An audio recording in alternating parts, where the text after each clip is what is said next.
وَلِمَنْ خَافَ مَقَامَ رَبِّهِ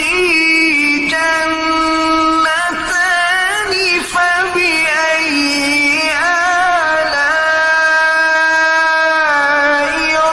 رَبِّكُمَا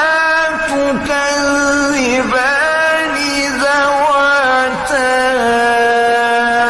أَفْنَانٍ فَبِأَيِّ آلَاءِ رَبِّكُمَا تُكَذِّبَانِ فِيهِمَا عَيْنَانِ تَجْرِيَانِ فَبِأَيِّ